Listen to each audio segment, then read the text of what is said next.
Welcome. Puvani, you can join us in the Zoom room if you would like. Hello, Don.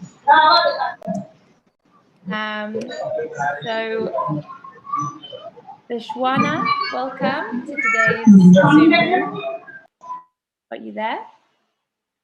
Okay, I think 3 of you have joined. Shalaisha is just joining, which is lovely. So has anyone managed to learn anything new since lockdown? Maybe a new subject or some new topics in English, something that they would like to share that they thought was interesting? Good evening, ma'am. Good evening. Good evening, Shalaisha. How are you? I'm fine, ma'am. How are you? I'm good. I'm good. Have you had a good day? Yes, ma'am. Great. Great. Welcome back. It's always lovely to have you in the Zoom room. Ma'am. Pradeep is joining us. Yeah? Ma'am, I have a doubt. Yeah, of course, sure.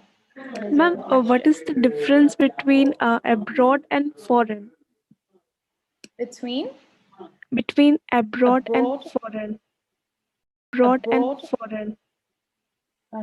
Yeah. So abroad is what we talk about a place. So it's a noun to describe somewhere not in our country. So I will share the screen just to write some notes. So abroad is a noun. It's any place that isn't the country we are in. So somewhere far away. We say somewhere abroad.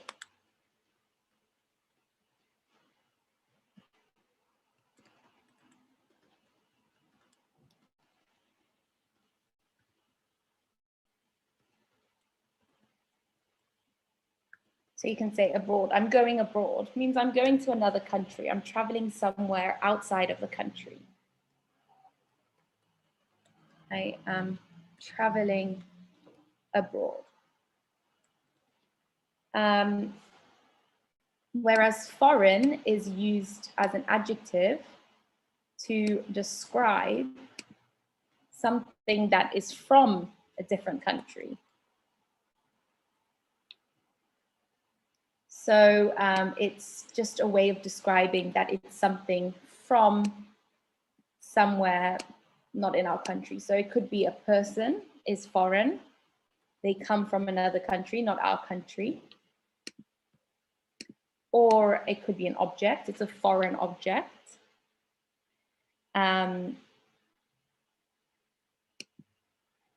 So you can say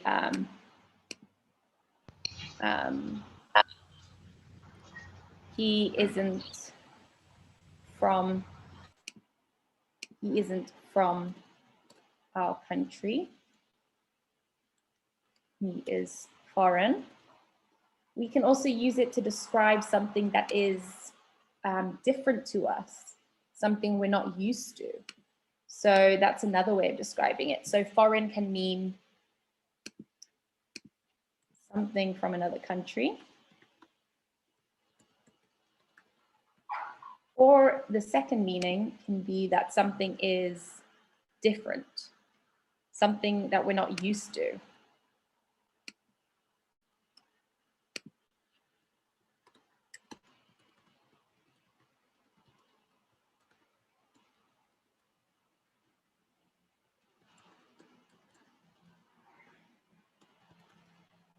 So then you could say, that's quite foreign to me. I've never heard of that rule. I didn't know that you could cook in this way. That is foreign to me. That means that is something I'm not certain of, something I don't know very well, something a bit different for me. So we can use foreign in those ways. Does that make sense? Yes, ma'am. Excellent. Thank you so much, ma'am. You're welcome. Do you have any other questions? No, ma'am. Okay. Does anyone else have any other questions? So I'll check the chat.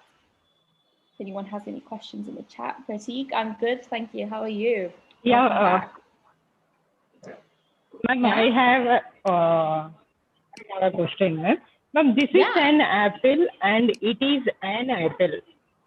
what is the difference, ma'am? And Can which you one we repeat that? should use, ma'am? This is? Both.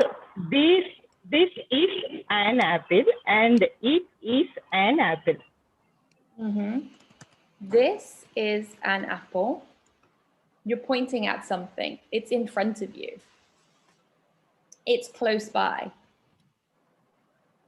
Close to you. You can point at it.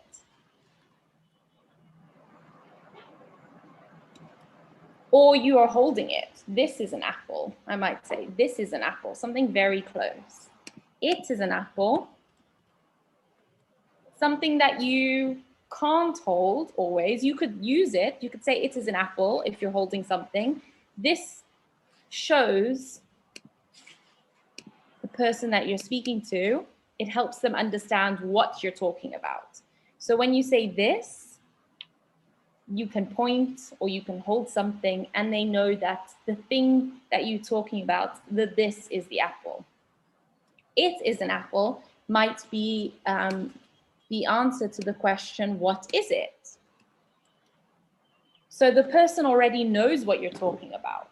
They don't need you to point out or explain the object that you're talking about. It is an apple. So the person knows already the thing that you are talking about. It could be something that you see a picture or something on the screen, on the TV. It is an apple.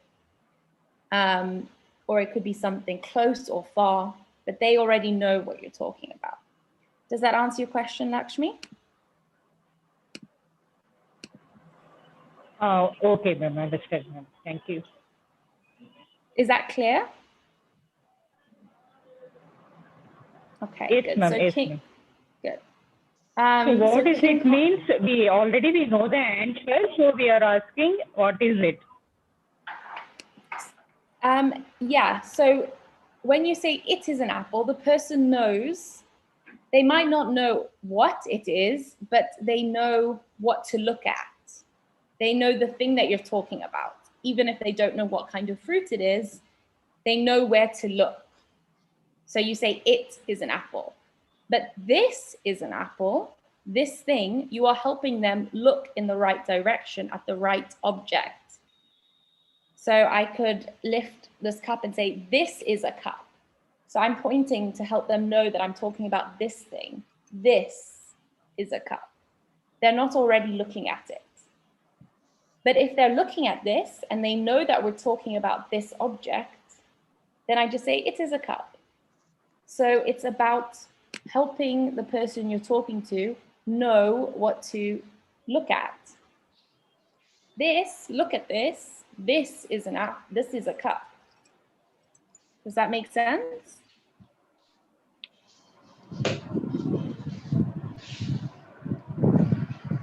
Okay, if anyone else wants any more answers about that. So I've missed some questions in the chat. I think King Khan wrote a question about a woodcutter. I didn't see the whole question. Can you please type it or put it in the chat again?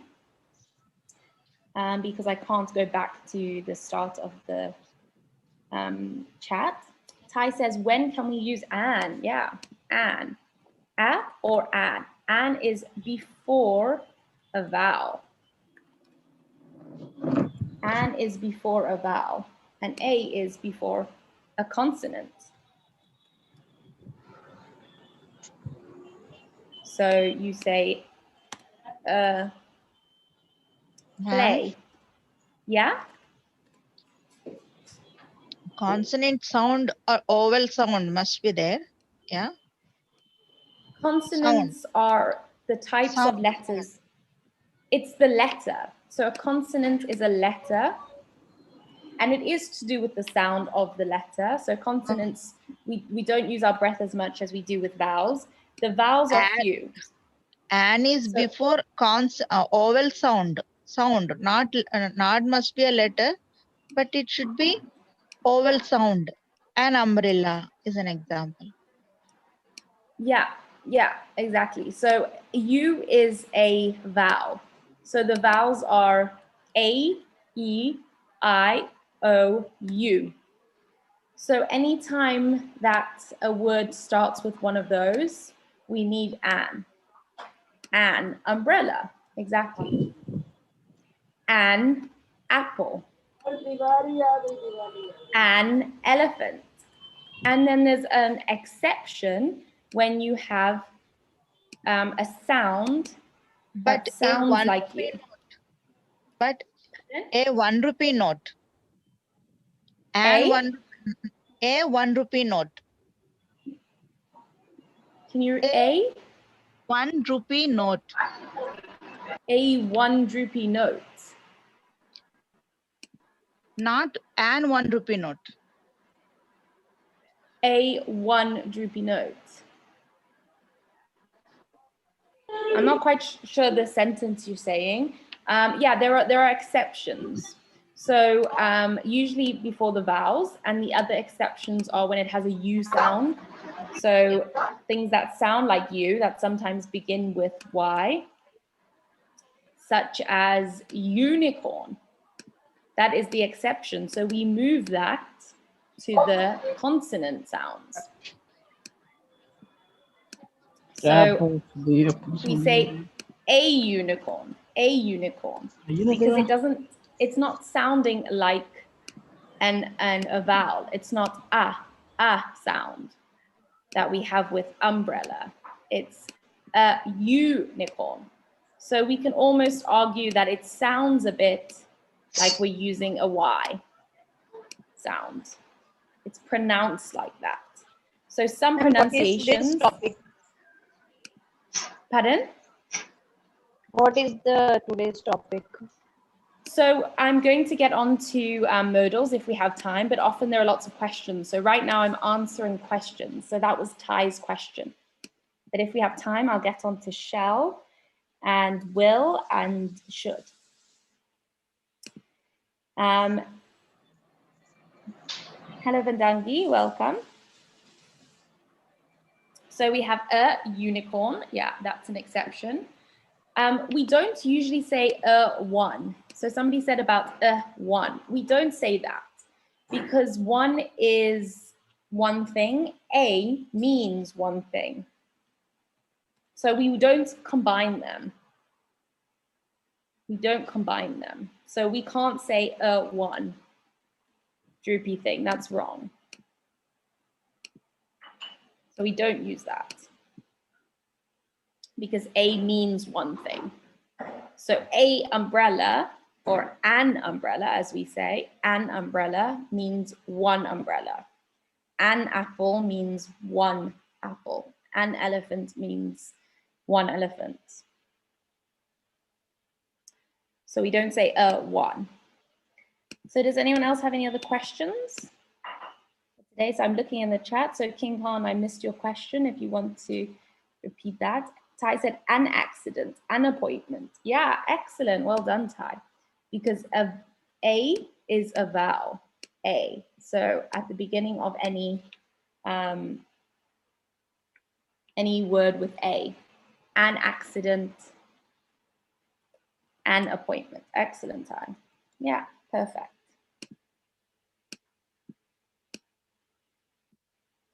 An accident, an appointment. Well done, great. Ma'am, I have a question. Yeah?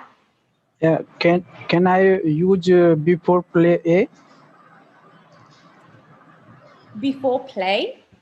Can I use? Yeah, a play. Yeah, if the letter isn't A, E, I, O, U, and it doesn't have. Because play is the verb. Can I use articles before the verb? So play doesn't, it has to have the vowel at the beginning of the word. So the has a consonant, P is a consonant. So it has the consonant afterwards. So it's all about the first letter of the word. So play, p, because we always need vowels to break up consonants. So you'll always notice that there are vowels between consonants. So let's think about that a little bit more. So No, we have consonant. no, ma'am. Yeah? Airplay is vowel या noun. Airplay. Can you write the word in the chat, Santosh? Play. Pratik, excellent. $1. So Pratik, we say, yeah, a uniform, excellent, because uniform is like unicorn. It's the exception. Uniform sounds like uniform. So that's why it's an exception. A European. He's a European or an European? And yeah, we say he's a European. European, again, because it has that U sound. So anything with a U sound, it sounds a bit like European. Not if it had an E sound like then we would need an. So a European. Because it has that Y. So that's when the exception is.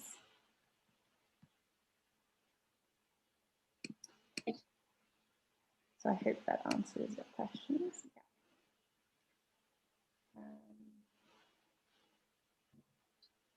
Yeah, excellent. A unique. Unique also has that Y sound. A unique. Excellent. Ramanpreet, an office. Office is a vowel. An office, an accountant. So Afshin, we say a uniform because it has the Y sound. It's not a. If it had a sound, we would use an, but it's uniform. Yeah, a unisex. Yeah, Y sound. A one-eyed man. A one-eyed man. Yeah, because that's to do with the one eye, not the one thing. So we connect those. Yeah. Again, that has a W sound. It's not A, it's a W sound. One sound.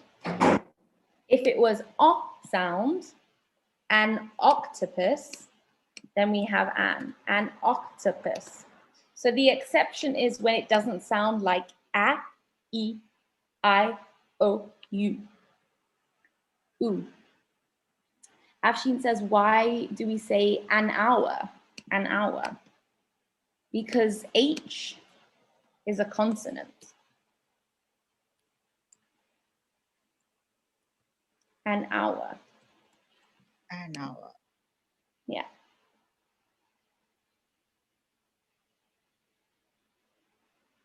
Excellent. So Santosh, did you write your word in the chat?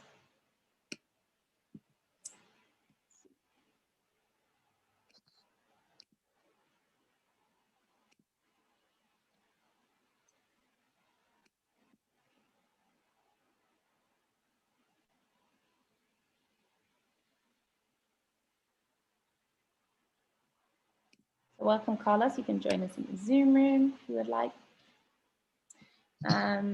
So Santosh, if you have the word again, you can write it. What is the meaning of one-eyed? One eye, it means you have one eye. If I say I have one eye, I am one-eyed. So one-eyed is used as an adjective to describe me as having one eye. So the one eye in the first one is the noun, but one-eyed is the adjective. Excellent, Soumya. A hotel. You don't say an hotel, a hotel. Hi, Vindagi. Yeah, so Sarika, it's an account. The account. Which one is correct? Yeah, so we use an to show there's one of something. That's not specific though. An account could be any one account. any. The account is specific.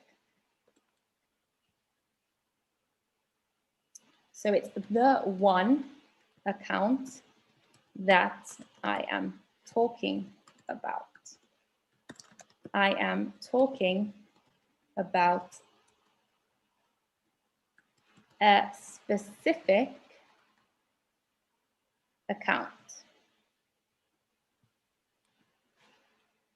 So I'm saying the account that you can see written down. An account, that's in general. Yes, we have an account, we have one, but the account, you're talking about something about it. So that's the main difference. So I hope that answers your question, Sarika. Excellent, Pratik. An account is correct. An account. Excellent. Vishnu says onion. An onion, we say. An onion. Because it also has a little bit of a, sounds like a sound. Onion. Onion sounds a little bit like an A sound. So anytime you have a vowel sound, we say A, E, I, O, U, but the sounds are A, E, O, U, or A. As she said, why is an hour correct? Any letter that is a consonant needs an before it. So H is a consonant, B is a consonant, C is a consonant, D is a consonant, F is a consonant, G, H.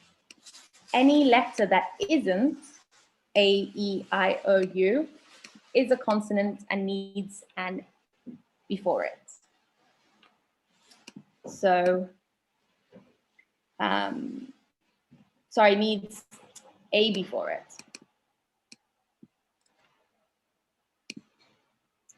But with an hour, we're not pronouncing the H. We're not saying hour, hour. We say hour, pronounced like ow. So it sounds like ow. We don't pronounce the H. So it's as if it didn't have an H. So we have to put the an there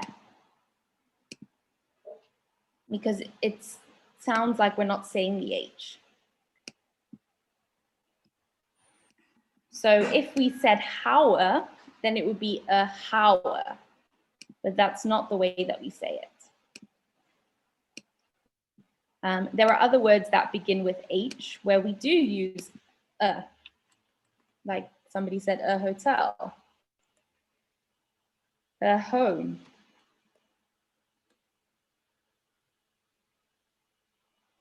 Things like that, where we say the H sound, a h, hotel, a home, but an hour. You're welcome. So Shriyansh, I'm answering questions now. I'm answering questions, people's questions. And this question is on articles, when to use a and when to use an.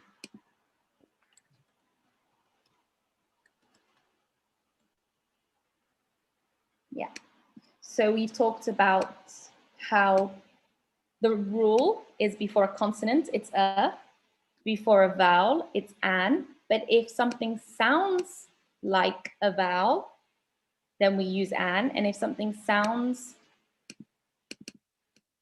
like a consonant, then it's a. Okay. Hi Rajesh, welcome. Okay, does anyone else have any questions? Excellent, Amaddeep. Hello, ma'am. Hi, do you have a question? Can I use An ink. An ink. Yeah, Yeah. excellent. Yeah. An ink pen. Yeah, perfect. Yeah. Ink. Yeah, it has an E sound. Yeah, ink. Perfect. Does anyone else have any questions? Good evening, Okay, ma'am. great. Good evening. How are you?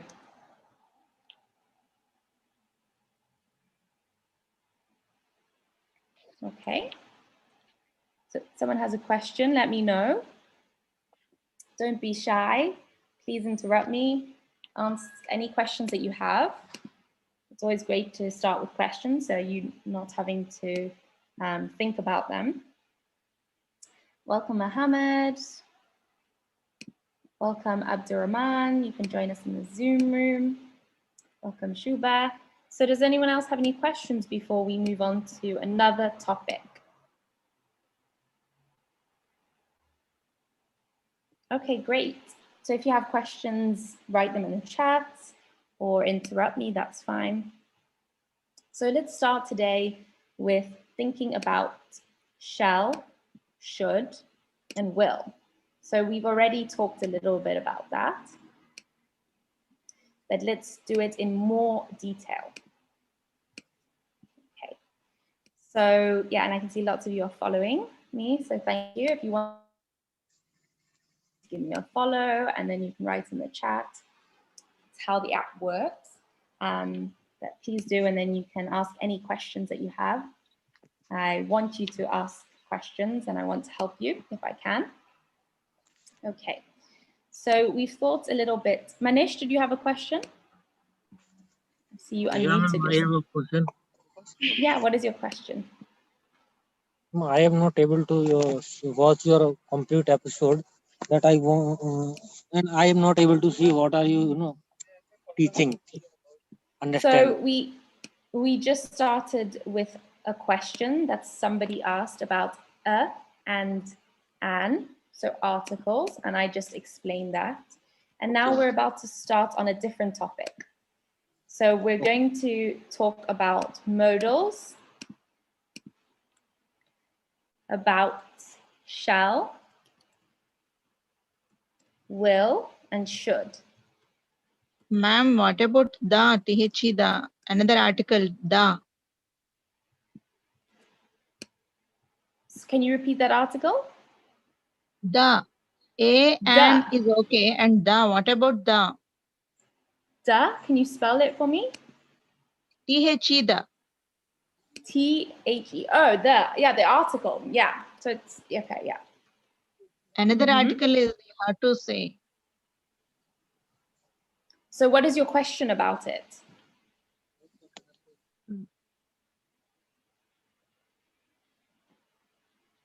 Where can we use the conditions? What are the conditions to use the? So there aren't rules before the kind of word. It's usually before a noun. The person, you can also add an adjective, the kind person. It's when you're talking about somebody or something that is specific. So I want to talk about one person, the kind person who I met today.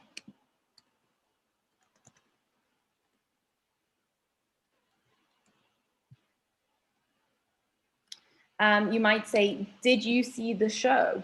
Did you see the show? So I'm talking about a specific show. They know which one I'm talking about, the. It's not a random thing. It's not an apple, it's the apple. Do you have the apple? I'm talking about a specific one. I'm talking about the, yeah? Can we use 2 times the in a sentence, in one sentence? Yeah, so as long as it's before another word, before different words. We can't use them next to each other, but we can use them in a sentence. So you might say,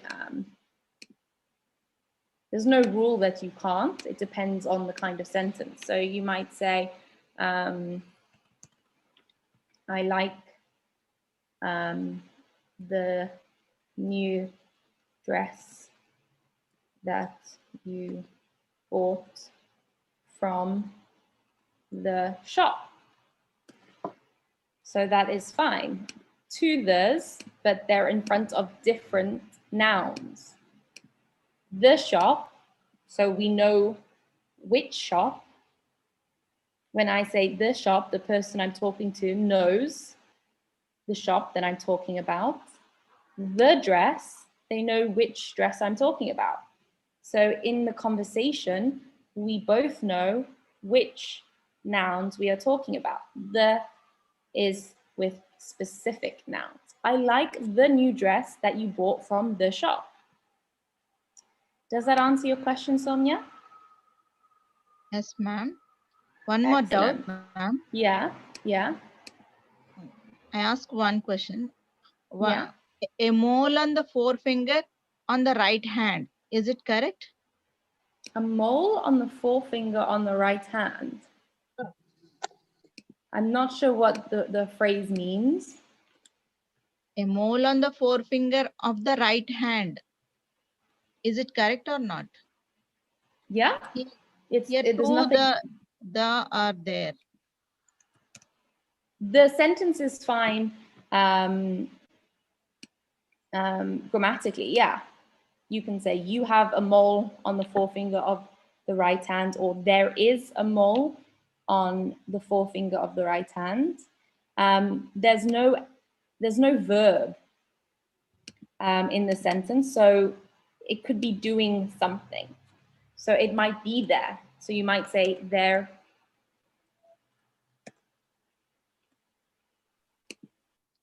You might say there is a mole on the forefinger of the right hand. Or you could say the mole, if you're talking about a specific mole, the mole on the forefinger of the right hand is small or is something. So that's to complete the sentence. We need to add the verb. So it can be is, it's doing something. It is small, or there it is there. Okay, ma'am. Thank you. Yeah, you're welcome. Okay, does anyone else have any questions? So she says, where are you from? So I'm from England and based in South Africa right now. And here it is 4:05. Afshin says, can we use the with animals? Yes, if you're talking about a specific animal. You might say, where is the cat? If you have a pet. Where is the dog? So I'm talking about one dog, one cat that we have, that we know about. You might say, look at the elephant. If there's one in front of you, if you visit a zoo, look at the elephant. Okay. Amadeep says, what is meant by a mole? So mole has two meanings. It's a type of animal. And number two, which I think is what Soumya is talking about, is, so I actually have one. You can see this thing on my head. It's a mole. It's a little raised kind of dark spot that you can have on your skin. So this is one right here. So I was born with it. Usually people can be born with it. You also get them from the sun. There are different types of moles. So some that you're born with, some you can get from moles. Sorry, some you can get from the sun, which are usually flatter. So it's a dark spot on the skin. Yeah, excellent, Afshin. The cat is drinking. Yeah, perfect. So you're looking at that, a cat, and you're saying the cat is drinking. Yeah, excellent. Great. So if anyone else has any questions, please ask. Always happy to answer questions. So let's start with thinking a little bit about shall, will, and should.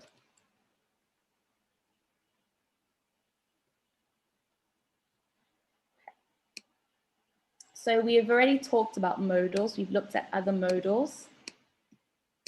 We know that we use them for certain situations. So it's not always about tense when we use modals. It's more about the situation that we use them, the reason that we are communicating, the kind of thing that we want to say, the kind of situation we're in. That's when it matters. So we'll start with shall and will. Okay, so the rules for shall and will, which we often use with the future, can apply to should and would. So these are the rules that we're going to look at. Not all rules are the same, but the rules that we're about to look at are different. Okay. So we looked at last time that you can use shall for questions. So you can say things like, shall I do this? Shall I? And that's the question. But you can also use it. So that's a polite form of question.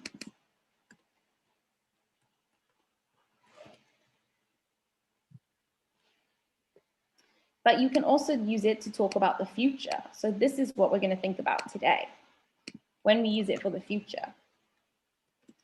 So what is the difference between using shall and will in the future?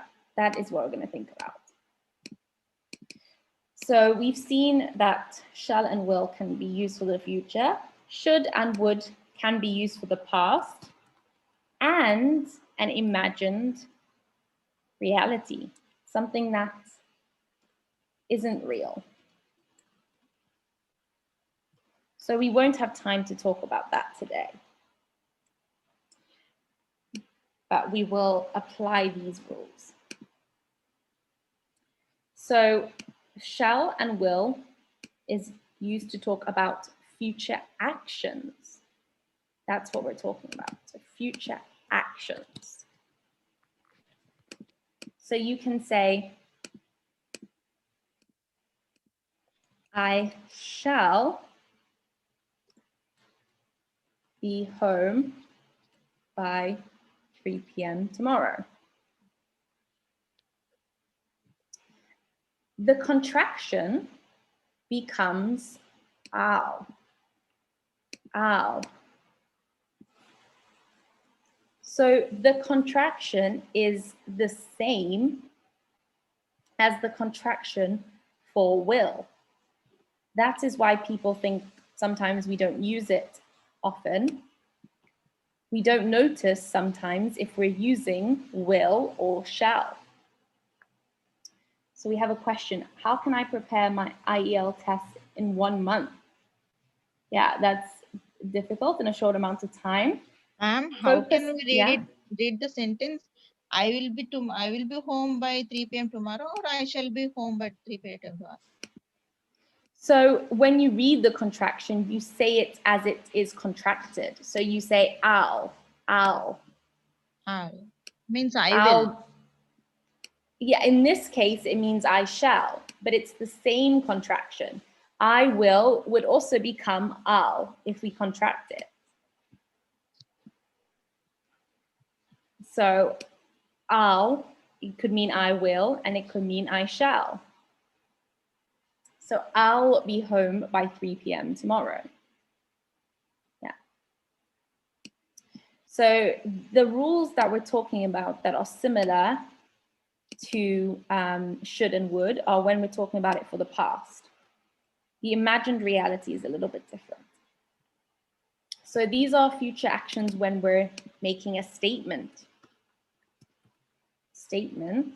of what is going to happen. So something that we know that is fact. Yeah, I'm going to be home tomorrow by 3 p.m. I shall, or I will. So that's usually when we use I shall, because I shall is stronger. So we talked about it being a little bit stronger. Pratik says should is also used for suggestion. Excellent, you should go there. Yeah, so the suggestion is also a little bit like an imagined reality. It's not really happening. It's not a plan set in the future. That's how you can think of it. So it's a suggestion of an imagined reality, something that hasn't happened yet and that you have no control over if it is going to happen because it's somebody else's decision. So we use should. Excellent. So when we get onto should, when we have more time to cover should, we will talk about that other way of using it. But today we're focusing on shall and will for the future and should and would for the past, because that's when the rules are more similar. Excellent. One more So doubt. yeah. In place, if I is replaced with he, I is replaced with he. He'll be home by 3 p.m. tomorrow. Yeah. We shouldn't use the shall for that third person. You can, yeah, exactly. You can use he will. That's fine as well. You can use he will. You can also use he shall. That's very formal. It sounds very formal. But the meaning of he shall be home by, it's more definite. So you can use it, but more often we say he will be home. Oftenly, how can we use for first person and third person? Will or shall? So again, it depends on why you're saying it, how certain something is. So if you're saying that it's a statement, so something that is quite certain that you know will happen, you can use we shall do something or we will. You can use both. There's not the rule that you can't use one or the other. Both work for the future. So shall and will always work for the future. That's fine. Shall is used less often, but it makes things more certain, more likely. You know that something is definitely going to happen if you're using shall. Definitely going happenings for first person, will shall is used or will is used? For the first person, shall, for I, yeah, shall. For the third person? For the third person, you can use will. For definitely going actions. Yeah. So you can say, He will do, yeah, yeah. Not he shall. No, that's more of when you're saying that somebody else should do something with a command. So that's why, because shall is very strong. So it sounds like an order if you say, he shall do that. It sounds like you want him to do that. It's not about the future. It's a command. So this is the difference. It's a command for the future, but it sounds like you want him to do it. Like you're telling him what to do. Like you're telling somebody else that he must do that. So that's why for he, she, it, you can use will for future actions that you're more certain about. But for I, you can use shall for something you're certain about. So he will be home by tomorrow, by 3 p.m. tomorrow. You know that is when he is going to be home. If you say he shall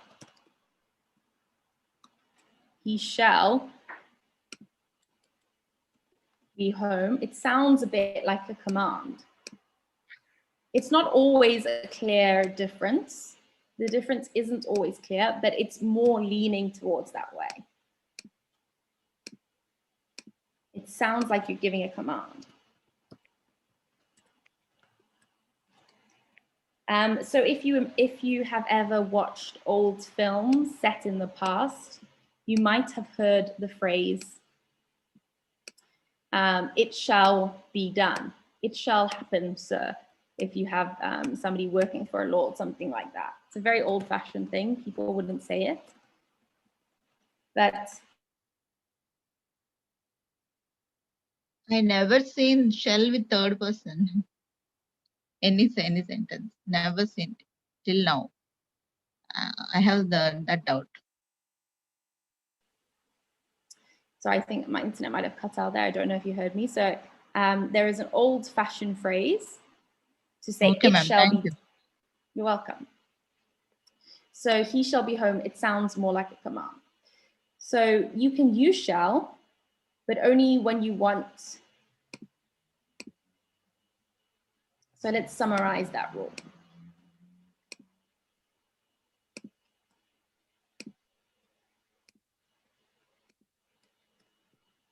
So for future actions or things that you know are likely to happen, you can use shall for the first person or for we. So for I or we, because it doesn't sound like a command. But shall for the third person, so he, she, it. And for the second person,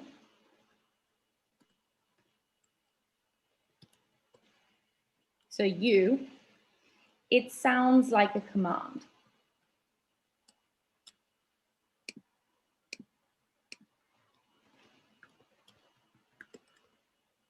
Command or a promise or an order. So it's very strong. That's why it's about being careful with when you use it. But will, there's never a problem with will. So we had this question a couple of lessons ago. Someone asked me about the difference between shall and will. It's safer to use will. And the distinction, so the difference between shall and will has blurred a little. It's less certain now because we use shall less often than people used to in the past. So you can always use will for all, for first person, second person, third person. And it is correct for future, for orders. You just change your tone, your voice, the way that you say it. So you can still use it for orders, promises, commands, and talking about the future.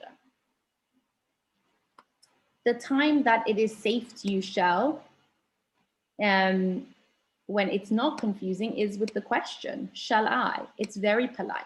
So I said, because shall is more formal, it's stronger when we use it. So it's in a more polite way. So you can use shall. It's a bit like may I. May I, or can I? The difference with shall is it's including may I, and it's also asking the person if it is a good thing to do.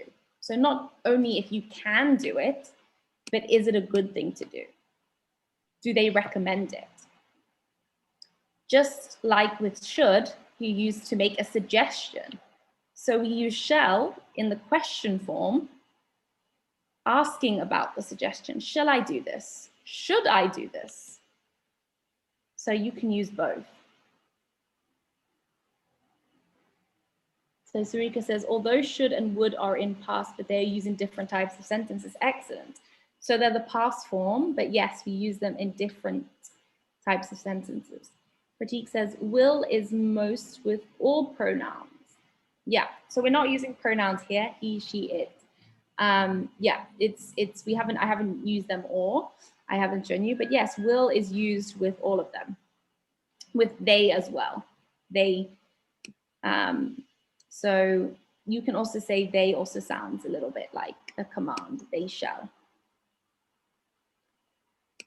Excellent. So that's one of the key differences between shall and will. So to simplify things, to make it easier, use will, change your tone. But when you see shall used, you will understand the meaning. Yes, excellent, Sarika. Yeah, so you can use, you have to think more carefully about how to use shall. You have to be more careful about when to use it with statements or orders. Easier with questions, but will is better, yeah. So this is for statements. Shall you can use for questions, yeah. Excellent, Sarika, yeah. Welcome, Ivan, Pierre. So maybe French, you can go through the French words. I know a little bit of French. Welcome. You can join us in the Zoom room. We've got lots of lovely people in the Zoom room, so I've sent you the code. Ivan. Okay, so that is one of the key differences between shall and will when we're talking about statements. So a formal way of giving a command or order or saying something that is definitely going to happen. So I think the easiest way to explain it is to think of shall as very strong. It makes the sentence that it's used in stronger, much stronger. So for these rules, shall and will can be used in the same way with should and would. So if you want to be polite to someone, you don't want to give them to an order, then don't use should. With you,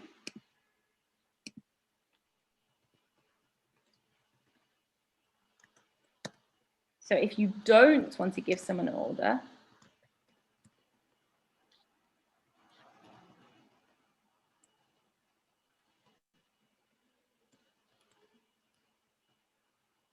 don't use should with you or he or they. So when we use should, it's a suggestion, but a suggestion is a very polite order. But we're giving them the option,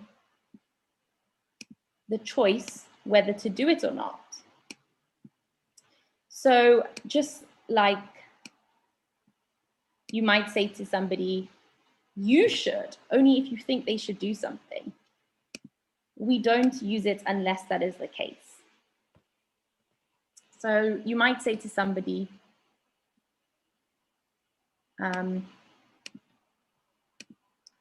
I should be really grateful. So we can also here use would. So for I, would can work. I should be really grateful if you would help me with the presentation. So again, here we're talking about an imaginary future, something we don't know will happen because we're asking somebody to do something. So we're using would. We don't say if you should. We say if you would help me with the presentation.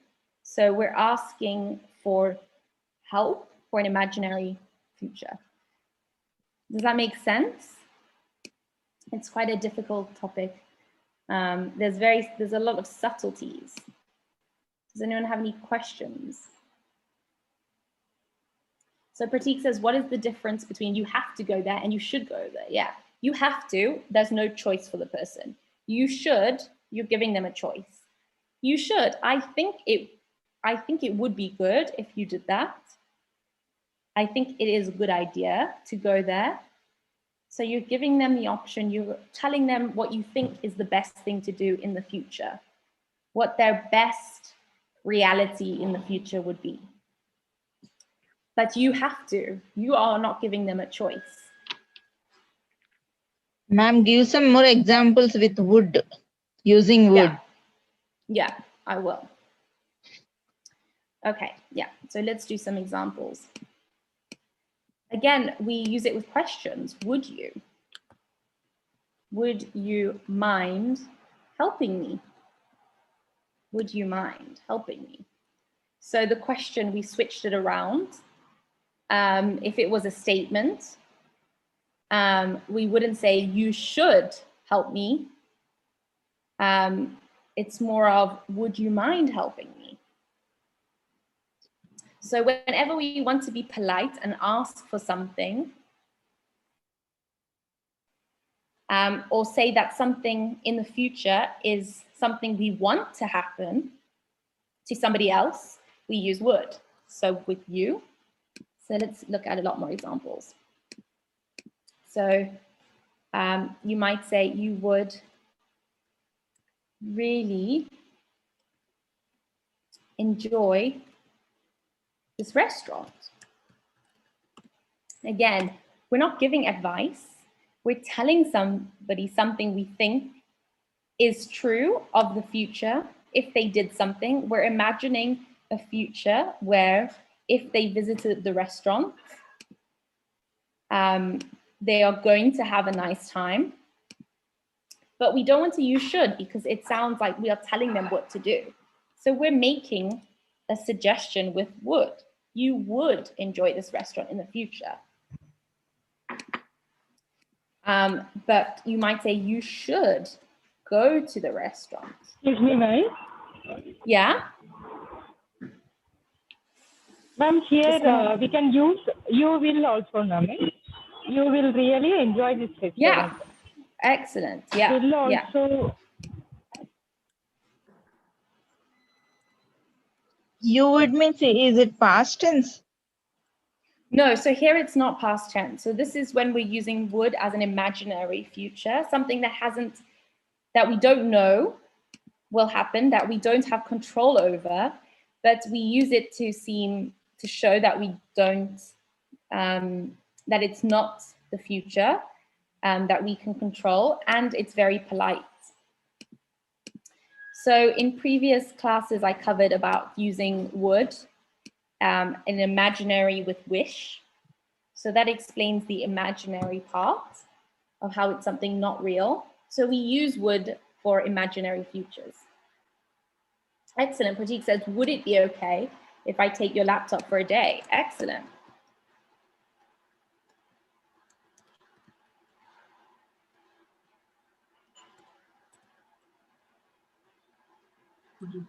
Yeah, it's a question.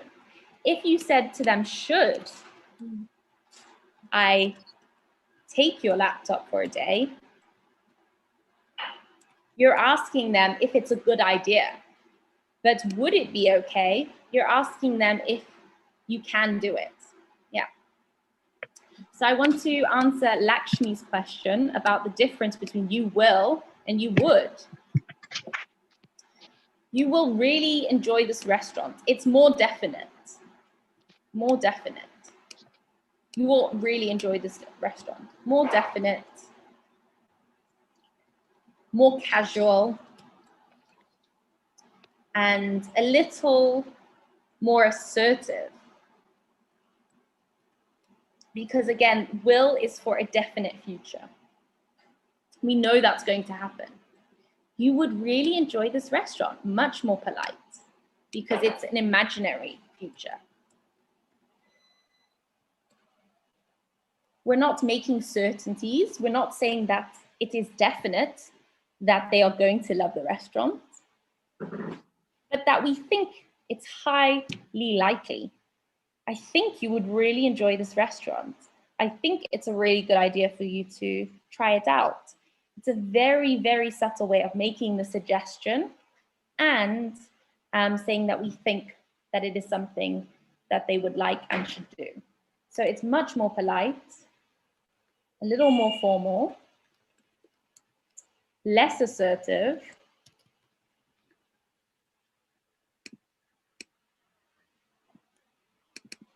and a politer way of making a suggestion.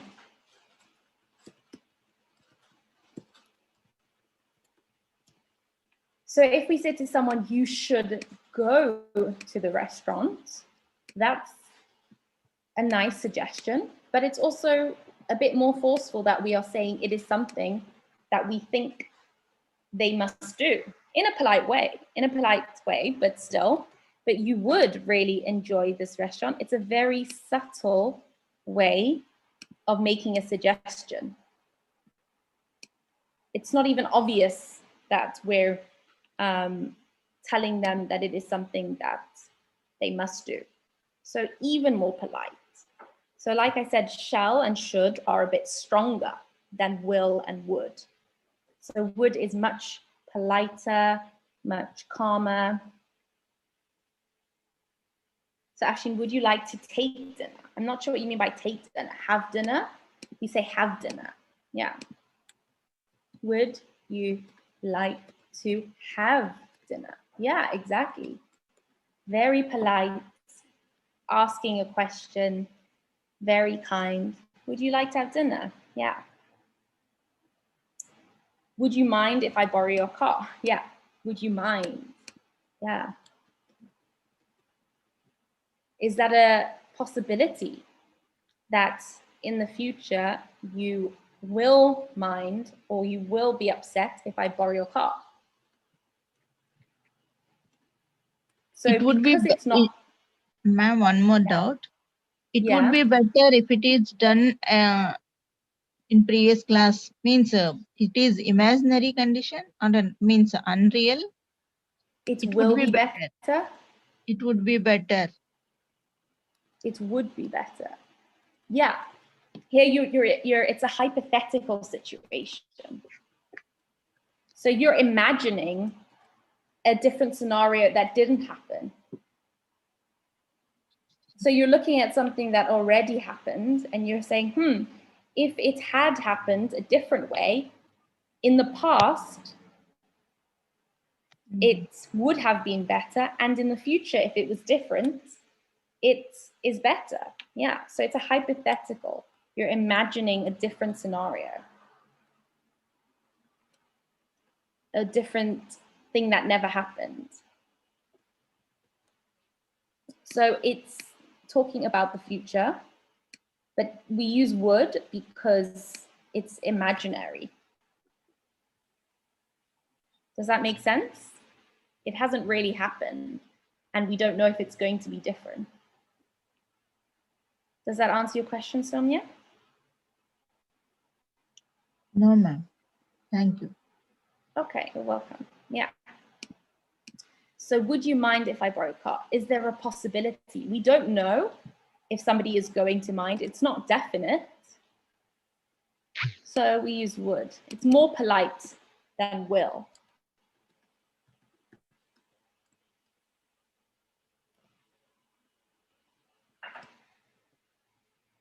Will you mind is more informal. Yeah, excellent, Sarika. I would like to start by affirming. You can say confirming. Affirming, to affirm something is to make it, to emphasize it and to ensure, but I think you mean confirm. I would like to start by confirming that you're not sick, to check that you're not sick. Yeah, but the would is used right. Excellent. Thank you so much, Kalvana. I hope it's, of course, Kalvana, thank you so much for joining. I hope it was useful. Sarika says, I would encourage consulting a mental health professional for this disease. Excellent, Sarika, well done. Yeah. So lots of examples. We've thought a little bit about the difference behind the meaning of would, should, shall, will, the different types of situations when we use them. In future classes, we'll look at constructing them, so forming them, the grammar rules for making the sentences and putting them together. So thank you so much, everyone, for joining. I hope it was helpful. My next class will be at 7:10 on Thursday. So I hope to see you all there. Have a wonderful evening.